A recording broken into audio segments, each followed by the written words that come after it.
A light in the shadow. Sally's days were a monotonous rhythm of scraping by. The house, usually a cheerful chaos with 3 children, 6, 8, and 10, felt heavy with the unspoken worry of an empty bank account. Her husband, Samuel, was a man of deep, unwavering faith. He knew the scriptures by heart, quoted the promises, and lived a morally upright life, truly fearing the Lord. Yet a shadow seemed to follow him.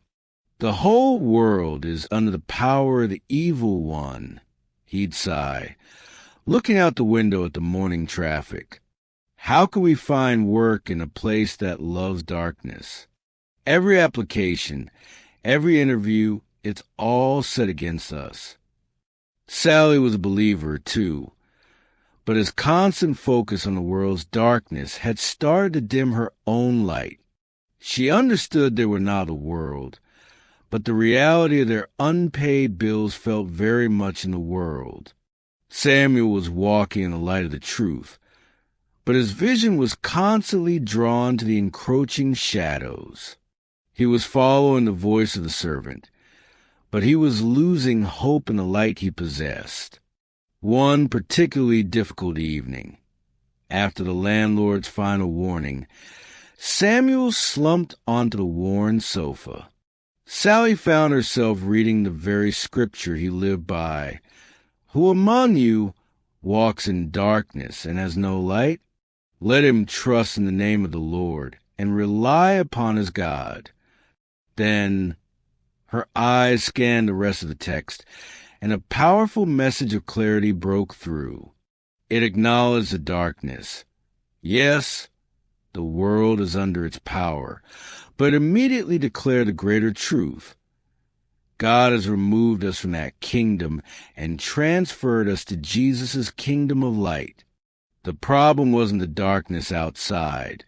The problem was where Samuel was focusing his sight. She walked over to him, her hand trembling as she placed the Bible in his lap, pointing to the words, "Let us look to Jesus, the founder and perfecter of our faith, and I am the light of the world. Whoever follows me will not walk in darkness, but will have the light of life." "We are in the world, Samuel," she said softly, "but we are not darkness anymore. We are light in the Lord. You keep seeing the enemy's kingdom, but the Lord is telling us to simply look at Jesus, the one who overcame the shame, the one whose life is our light."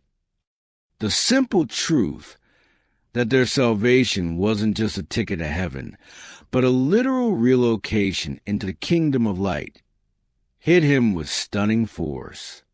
The fear in his eyes melted away, replaced by a sudden, living hope. He wasn't supposed to fight the darkness by staring at it. He was supposed to live by the truth that he was the light. The next morning, Samuel acknowledged the Lord in all his ways, not with fear, but with buoyant confidence in the light dwelling within. He trusted, not in his own understanding of the economy, but in God. That same week, a friend offered him a lead on a small, honest carpentry business needing a partner. It wasn't sudden fortune, but it was a path made straight by the Lord, a clear manifestation of the promise.